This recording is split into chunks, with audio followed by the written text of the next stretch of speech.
Redmond, and today we're going to go over the planetary aspects that are surrounding us and affecting us for this upcoming week of March 26th through April 1st. And this week, we're carrying over a lot of the energy that happened from last week with the Spring Equinox. Now, when we encounter the equinoxes in the spring and the fall, every year, that is where we have equal parts of light and darkness to the day. And when we approach these equinoxes, they represent a time where we look to both of those things inside of ourselves, where we find that balance between the light and the dark, the black and the white, within ourselves, the balance in our lives, how much we're giving, how much we're receiving, and how much we're putting out into this world and into where our life is too.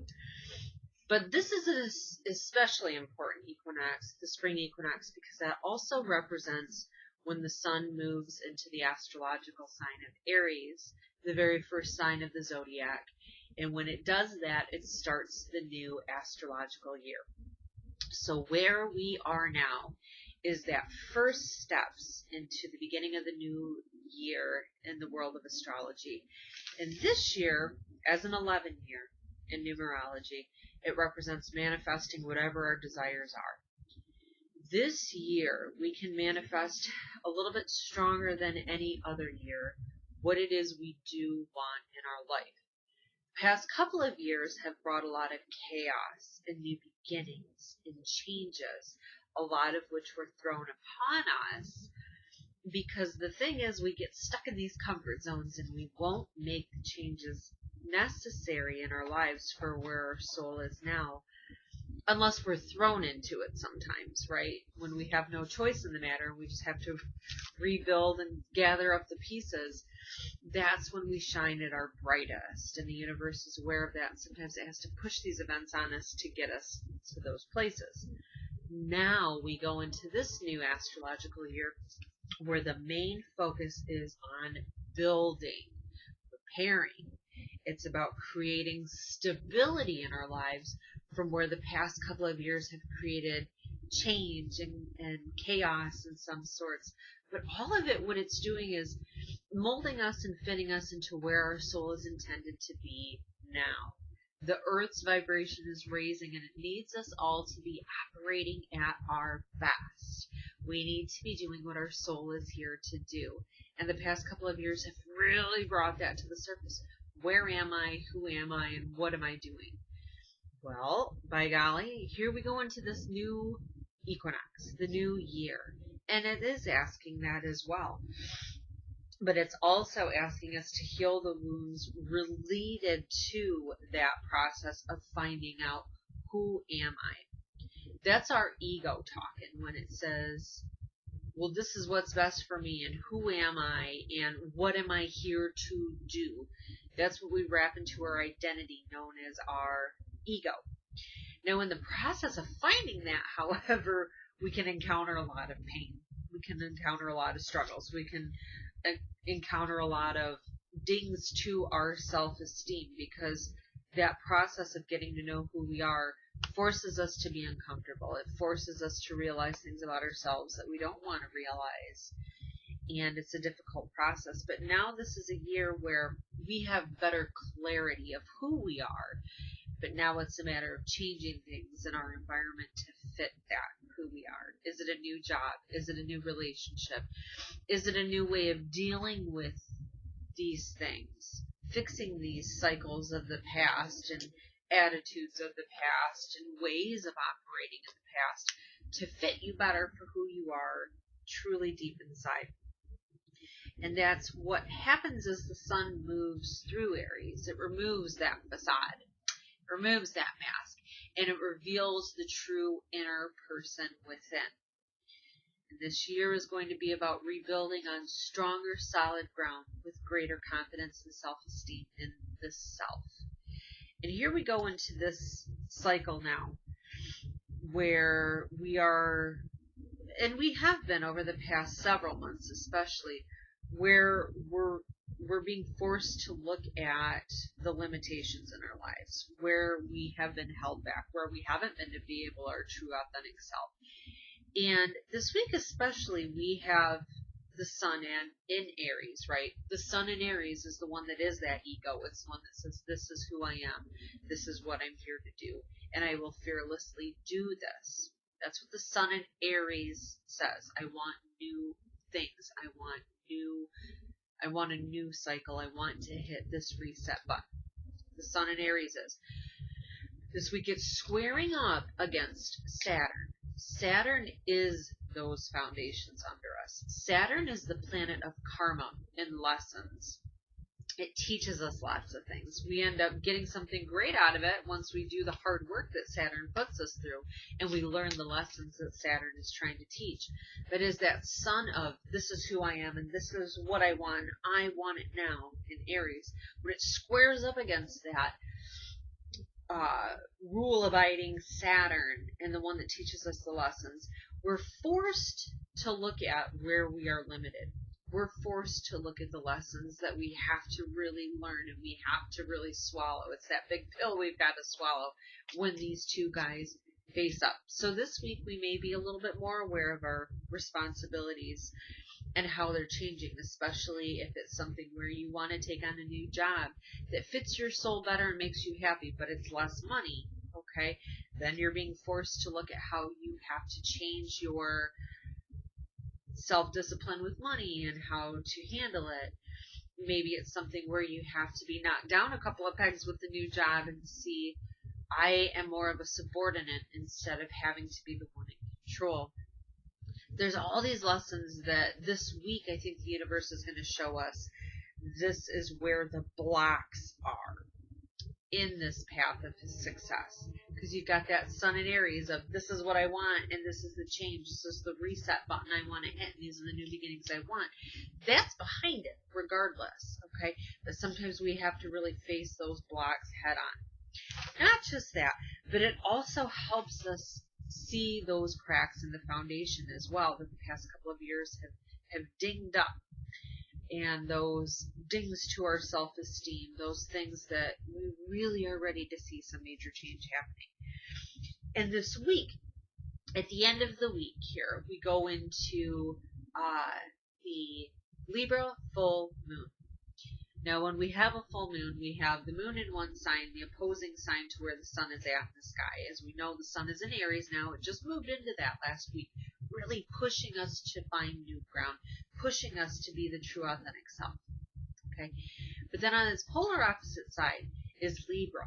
Libra isn't so much concerned about what's best for me, like the Mars-ruled Aries is. It's more concerned about we in a relationship. Libra is the scales, and it's the one that wants to find that balance. Remember we were talking about balance earlier and how important that is for us? Libra reminds us of what needs to change and shift and alter in order for that balance to occur, whether it's old mindsets or what have you. But this is the year where we break free of those old cycles, right? So that way we can find greater balance and find greater clarity. And as we lead up into this very first full moon of the new astrological year, it's highlighting those cracks. It's highlighting where that balance is off, especially if it comes in terms of relationships, because Libra is the sign that's focused on relationships. It's ruled by the planet Venus, and Venus is the one that wants to find that harmony and balance in everything. It's the planet of beauty. And it's also the planet that's the main thing that it does is it has to deal with love and money. Everything that comes from our heart center. So if this is an area where we need to find balance, okay, if this is an area, this is one of those weeks where it shines a light on what needs to change in order for you to have greater abundance in love, greater abundance in money, greater abundance in just the balance and overall harmony in your life. Pay attention to what this week is laying down. I tell you what. And this is where we can really stand back with an objective mind, not let our ego be dinged by it and say, oh, I do this bad, oh, I do this wrong. This is a time when we can say, you know what, I recognize that and I'm ready to change it. And for the remainder of this year, I'm ready to change these things about myself. Doesn't happen overnight, right? Especially because we've got Mercury in retrograde right now. This isn't a time to act on making these major changes. It's a time to just recognize them. it's a time to go within and reflect on that. And that's pretty much what the remainder of this year is going to be, is about seeing these things, seeing those cycles that we repeat, looking back to those past events in our lives that create traumas or breaks in who we are in our development. We're ready to face them head on, where before they've always been too painful, or it hurts our ego so much we say, no, that's not me, that's not that. This is the year we're ready to say, you know what, no, let's deal with it. Let's just see it, let's pull this root up, let's shine a light on it, and let's heal it. Let's heal it. And I think it's beautiful, because here we go into this week.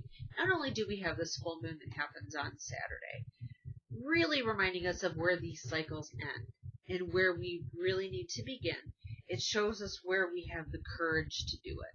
Okay, because there's that Aries sun behind it, ruled by Mars, the warrior. It brings that inner warrior out in us, saying, where do I need this balance in my life? How can I assertively stand up to make sure that happens? Do I need to assert my boundaries better? That's a big one for this year.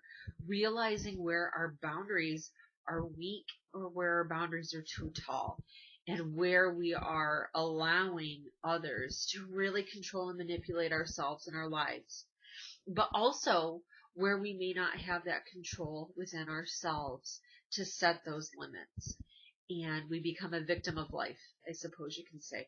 This is where this equinox and this full moon say this is where it has to change. This is the second blue moon we've had in 2018 already. How crazy is this? The second full moon in a month. That's what they call a blue moon. And we've had them 2 consecutive months in a row. I think the rarity of that lends to itself right there as well, saying, come on, everybody, you know this energy out here is massive this year to make major changes. Just let down that ego a little bit and know that it's for the best when we deal with it head on. But we don't have to do it right now. Mercury retrograde, like I said, it's going to be there for the next 3 weeks, helping us to revise our plans, helping us to go within and figure, where do I need to make these shifts and changes? And especially towards the end of the year, we'll have more opportunity to make them physically, tangibly happen. But right now, it's just recognizing them and recognizing where we need to fix those cracks, right? But yes, stability, this new moon is going to show us where it's needed, right? That's because that's what this year is about, is fixing that stability and that security that we're looking for from all the major changes that have come about in the past couple of years. This week reminds us of it too, and it may even give some random opportunity where you may be surprised, because Uranus, the planet that does liberate us, that's the one that rips that mask off and lets the real you emerge. It aligns with Venus. This is a once a year thing that happens, and as it aligns with that planet of love and money in the heart center, it electrifies it. It may even bring some unexpected opportunities in those areas. It may bring through some energy and obviousness from the universe that says, look, this is where we have to balance those scales, because that's what Venus loves to do. And especially in terms of relationships and love as well. Yes. And I think another thing too, I made a little note off to the side here that it may also be a week where our anxiety is a little bit higher, because we can feel these changes coming, and we also feel the uncomfortableness that we have to deal with as we're forced to look at who the real us is. Especially as we go into the spring season where Uranus moves out of Aries, where it's been the past several years, really calling us to say, who am I? What am I? Now is the time for action as it moves into Taurus for the next 7 years. And when that happens, that's where a lot of the major stability comes, but it's from having to make some pretty bold changes and decisions and accepting things, right? That's a huge thing that's going to be happening. And as a result, that brings a lot of anxiety to the surface, you know? And Mars that rules that Aries, Mars that's in the air for all of us now, initiating these new beginnings, it's an impatient little bugger, right? It says, I want to have this right now, right away. And when it doesn't get those things right away, impulse gets the better of it, and it gets very impatient. Mars is a fiery planet and it's a warrior, but it's not patient, darn it. And I think you can attest to that. If you are an Aries or you know an Aries, dang, Mars can get the better of us sometimes, you know. And so this week, pay attention to those anxiety levels and listen to what your soul is telling you as a result. Is this one of those reoccurring things you want to see change? Why am I always impatient with that? Why can I not restrain myself with this? All of these things come to light under the full moon. You know, it illuminates things and we can't hide it. And I think what's beautiful about this is that Easter time, we all know what Easter is, right? The death of our Son of God and the Savior of all, Jesus, when he died for our sins, right? He embodied that polarity of the Aries Libra balance. His mission, his Aries, was to come here to show the world that God is so very close to us. God comes in the form of man, in the form of Jesus, and that we don't have to be perfect to be holy. We don't have to be perfect, and it was emulated in the life that Jesus lived. But we can also create miracles for those around us when we open our heart center and we love others around us. Jesus taught us how to open up our heart and to love others, but he also told us where setting boundaries around that heart is also important. And you know, Jesus stood up for himself many times where people weren't listening in many ways. And that also comes to light under this energy as well. And we become more grateful for that polarity that Jesus represented. And this is what my soul is here to do. And where I make concessions in those boundaries, where I make concessions in the we, me versus we. That's what Libra and Aries is. Aries is focused on the self. Libra is focused on others and how to bring a harmony and balance in others. But it's also about initiating new cycles for them as well. Jesus represents that death and rebirth cycle where we are able to say, this is what I want to change, Lord, forgive me, and make the active steps to make that change. We always have that available to us. That is also very present in this full moon, and how beautiful that it lands just the day before Easter as well. So I think that polarity in itself is going to come out massively for yourself, so you can see where the changes need to be made as well. Easter is a lunar-based holiday. It's always the first Sunday after the first full moon after the spring equinox. How interesting is that, huh? But it goes to show how much cultures in the past followed the cycles of the moon. And when we follow cycles of the moon, it's amazing how you can find windows of opportunity in your own life to work with the energy of the universe and to make things happen. They decided to make Easter the first one, and look how beautiful that turned out. Right now we know where we need to make the changes in our lives moving forward. So that is what we have for this week. I totally don't have my cards with me. I totally don't have my stones with me. But I think what it is more of a recap this week, talking about all of the energy we have at our disposal. Just pay attention to what your anxieties are telling you this week. Pay attention to what your soul is telling you this week. And listen, because this is what it's telling you the upcoming new year is going to bring for you. Okay? So listen to that. Listen to the angels that are around you. But I think the main one this week, we always say, oh, this is the archangel, this is around us when I do these readings every week. This week it's not about a specific angel. It's about the higher self within you and what it's telling you. Let's listen to that. Let's listen to our dreams. Let's listen to what our spirit is telling us this week. I wish you all a wonderful week and a very happy Easter. Thank you so much for watching. Bye.